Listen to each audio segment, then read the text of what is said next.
गोहाना अक्षेत्र सोनीपत जिले का गोहाना अक्षेत्र काफ़ी लंबे समय से सुर्खियों में रहा है। यहाँ पर राजनीति से लेकर के और मास्टर प्लान, नए सेक्टर प्लान, नए रोड्स, ज़मीन के मुद्दे पर भी गोहाना सोनीपत में काफ़ी फेमस रहा है।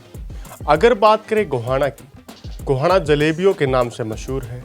आपने यहाँ की जलेबियों के बारे में कई बार सुना होगा, लेकिन आज हम इस वीडियो के माध्यम से गोहाना के विकास में किस प्रकार रोड़े अटकाने का काम हो रहा है उन मुद्दों पर चर्चा करेंगे।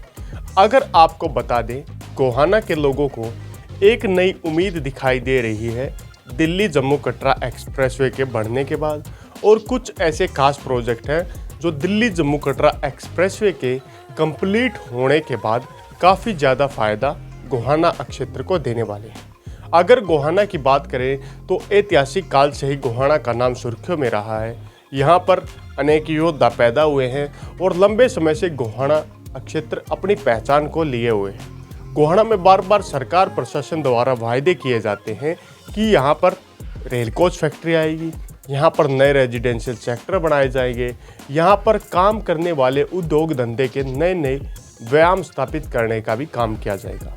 लेकिन लोगों के कोई ये दावे बार बार जीरो ही साबित होते रहे, क्योंकि आज से पहले गोहाना अक्षेत्र में IMT मतलब इंडस्ट्रियल मॉडल टाउनशिप को बनाने का भी प्लान आया था, लेकिन वो प्लान ऐसे का ऐसा रहा। उसके बाद गोहाना क्षेत्र में गोहाना शहर को डेवलप करने के लिए गोहाना मास्टर प्लान तैयार करने का भी काम हुआ था, जिसमें 2021 गोहाना का मास्टर प्लान पास न होकर के खाली ड्राफ्ट प्लान तक ही सीमित रह गया।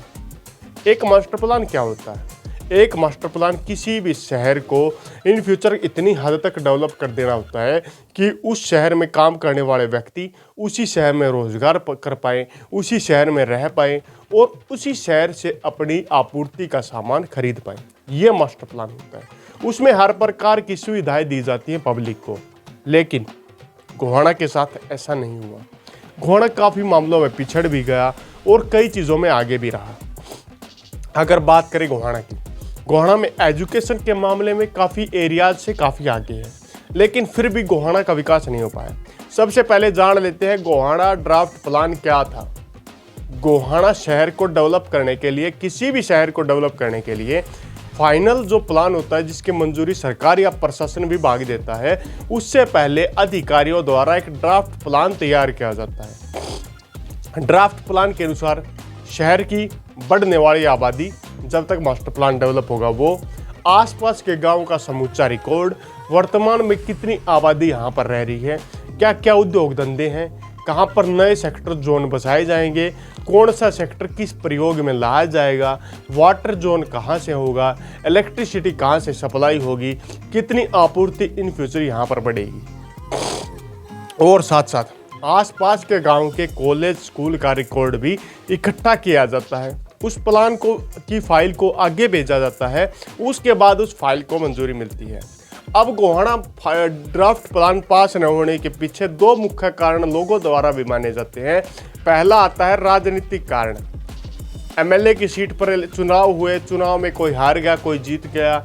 इस कारण भी जो वर्तमान सरकार है वो गोहाना क्षेत्र से कुछ खफा दिखाई देती है। लोगों के ऐसे भी दावे हैं।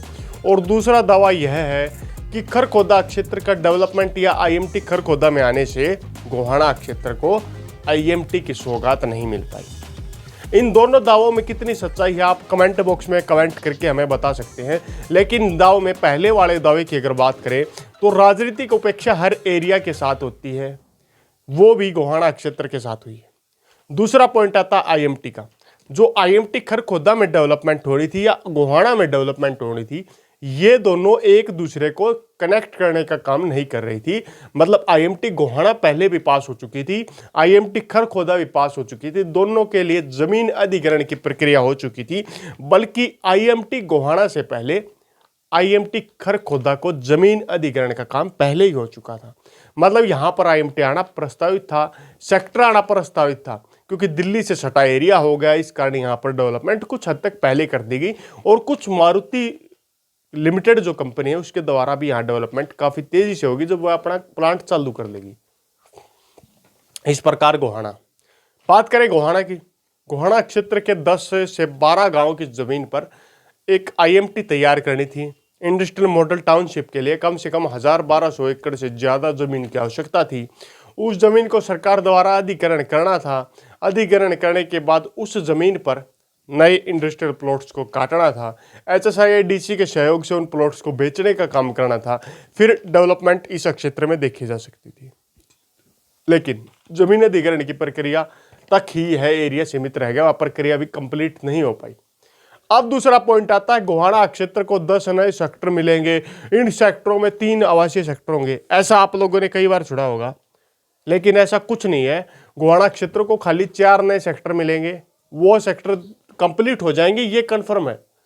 अब बात करते हैं असली पॉइंट की कि लोगों को क्या उम्मीद लगी है। अब उम्मीद लगी है गोहाना के लोगों को, दिल्ली जम्मू कटरा एक्सप्रेसवे जब तैयार हो जाएगा तो गोहाना के लोगों को काफी कुछ मिलेगा। बिल्कुल सही बात है। दिल्ली जम्मू कटरा एक्सप्रेसवे दिल्ली से लेकर के जम्मू अमृतसर कटरा तक जाने वाला एक्सप्रेसवे है। इस एक्सप्रेसवे की बात करें तो यह ग्रीनफील्ड और ब्राउनफील्ड एक्सप्रेसवे है, मतलब ग्रीनरी का ध्यान रखा है, और ब्राउनफील्ड एक्सप्रेसवे है। इस एक्सप्रेसवे आगे जाकर 2 हिस्सों में बट जाएगा। एक अमृतसर की तरफ चला जाएगा, एक माता वैष्णो देवी कटरा की तरफ चला जाएगा। इस एक्सप्रेसवे की अगर खासियत की बात करें तो यह कुंडली मानेसर पलवल एक्सप्रेसवे से स्टार्ट होकर के और बड़े बड़े एक्सप्रेसवे को क्रॉस करता हुआ, हर एक्सप्रेसवे पर टोल होगा। आप जहां से एंट्री लेंगे वहां से आपको पर्ची मिल जाएगी और जहां एग्जिट होंगे वहां पर आपको टोल चुकाना होगा। इस तरीके से इस एक्सप्रेसवे को बढ़ाया जाएगा। इसके अगर बात करें गोहाना के नजदीक, वर्तमान रोहतक से पानीपत वाले रोड पर गोहाना के नजदीक इसका एक नया टोल स्थापित किया जाएगा। उस टोल के बढ़ने के बाद यहां पर आर्थिक इंडस्ट्रियल गतिविधियों को काफी तेजी से बढ़ावा मिलेगा। अगर यहाँ की जमीन वर्तमान में कई जगह पर जमीन 35 लाख तक की भी है, 35-40 लाख की, वो जमीन बढ़कर 70-80 लाख तक की हो जाएगी इस एक्सप्रेसवे के निर्माण के बाद। एक्सप्रेसवे को निर्माण मात्र 1 साल के अंदर कंप्लीट हो जाएगा। उसके बाद इस क्षेत्र को काफी ज्यादा फायदा मिलेगा। तो जमीन बचा कर रखे गोहाना वासियों, आपके लिए ये वीडियो खाली जीरो नहीं होगी, इस वीडियो में काफी कुछ खास मिलने वाला है। अब बात करते हैं दूसरे पॉइंट पर। जब गोहाना क्षेत्र के आसपास के गांव के लोग सोचते हैं कि यहाँ कुछ नहीं होगा, कुछ नहीं होगा, यहाँ बहुत कुछ होगा। एक बार ये एक्सप्रेसवे का काम कंप्लीट होने के बाद आप लोगों के सामने जब जमीन के रेट बढ़ेंगे तब गोहाना क्षेत्र की कीमत लोगों को पता चलेगी। अब पढ़ते हैं दूसरे पॉइंट की ओर। इसी आज से पहले सुना होगा कि दिल्ली जम्मू कटरा एक्सप्रेसवे के साथ साथ में बुलेट ट्रेन प्रोजेक्ट अमृतसर तक जाएगा, जिसे Delhi Chandigarh Amritsar bullet train project कहा जाता है। अमृतसर से चंडीगढ़ के लिए एक अलग से लाइन जाएगी। ये बात आप लोगों ने कई बार सुनी होगी। तो कहाँ से जाएगी वो लाइन? वो लाइन दिल्ली जम्मू कटरा एक्सप्रेसवे के साथ साथ में ही जाएगी, जिसके लिए DPR तैयार हो चुके हैं। किसानों के खेत हैं, जो खेतों के जो रोड होते हैं कच्चे, जिन्हें गोंडे भी बोला जाता है, वहां पर पत्थर लगाने का भी काम काफी समय पहले हो चुका है। तो वो बुलेट ट्रेन प्रोजेक्ट आएगा, लेकिन उसमें थोड़ा टाइम लग जाएगा। उस बुलेट ट्रेन प्रोजेक्ट के आने से पहले ही यहाँ की जमीन महंगी हो चुकी होगी और इंडस्ट्रियल एरिया यहाँ पर स्थापित हो चुका होगा, जो कि डायरेक्ट रूप से नहीं लेकिन इनडायरेक्ट रूप से इंडस्ट्रियल एरिया यहाँ पर स्थापित हो चुका होगा। अब बात करते हैं गोहाना क्षेत्र में जमीन का क्या होगा। 4 नए सेक्टर डेवलप होंगे। 4 नए सेक्टरों की डेवलपमेंट जितनी तेजी से की जाएगी, उसके बाद ही वहां पर रहने वाले जो लोग हैं जितनी तेजी से वहां पर घर बनाएंगे, वहां पर रहना स्टार्ट करेंगे। सेक्टरों को पूरा डेवलप लोगों के द्वारा जब कर दिया जाएगा, मतलब रहने लगेंगे, चकाचौंध चारों तरफ देखने को मिलेगी। उसके बाद सरकार और नए सेक्टरों पर ध्यान देगी, तब गोहाना को नए सेक्टर मिलेंगे। पहले 4 सेक्टर कंप्लीट होने के बाद उसके बाद बाकी नए सेक्टर मिलेंगे। 4 सेक्टरों की बात करें, सोनीपत में भी सेक्टर है, यहां भी है। ये जो सेक्टर, सबसे पहले 2 सेक्टरों को डेवलप किया जाएगा। मैन है 2 सेक्टर, फिर 2 सेक्टर डेवलप होंगे, लोग रहने लगेंगे, फिर 2 सेक्टर डेवलप हो जाएंगे। इस प्रकार गोहाना में नए सेक्टर डेवलप होंगे। अगर बात करें ड्राफ्ट प्लान जो गोहाना का बनाया था, कि वो फाइनल क्यों नहीं हुआ, फाइनल आने पर यहाँ के किसी नेता, जो दमदार नेता जब गोहाना क्षेत्र को मिल जाएगा ना, जब यहाँ का जो प्लान है वो अच्छे से काम कर पाएगा, ड्राफ्ट प्लान फाइनल प्लान बन पाएगा। उसके बाद यहाँ पर नए रोड बनाए जाएंगे। नए रोड्स की बात करें, नए बाईपास बनाए जाएंगे। सेक्टर डिवाइडिंग रोड बनाए जाएंगे, सीवरेज वाटर ट्रीटमेंट प्लांट का ध्यान रखा जाएगा, इलेक्ट्रिसिटी ग्रिड सब स्टेशन बनाए जाएंगे, तब प्लान पर पूरा का पूरा काम होगा। लेकिन इस वीडियो के माध्यम से हम ये बताना चाहते हैं कि गोहाना के लोगों को एक नई उम्मीद दिखी है दिल्ली जम्मू कटरा एक्सप्रेसवे के बनने के बाद। इस एक्सप्रेसवे के बनने के बाद यहाँ के लोगों को काफ़ी ज़्यादा फायदा होगा।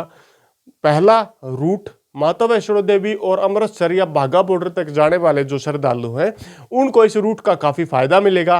दूसरी तरफ दिल्ली से गोहाना की डायरेक्ट कनेक्टिविटी होगी और केएमपी कुंडली मानेसर पलवल एक्सप्रेसवे के माध्यम से भी डायरेक्ट कनेक्टिविटी दोनों एरियाज के साथ होने वाली है। तीसरा, ट्रांसपोर्ट जोन के रूप में कुछ एरिया डेवलप हो सकता है। चौथा, ट्रांसपोर्ट इंडस्ट्रियल एरिया को सबसे ज्यादा महत्व गोहाना क्षेत्र में आने वाले समय में मिलेगा।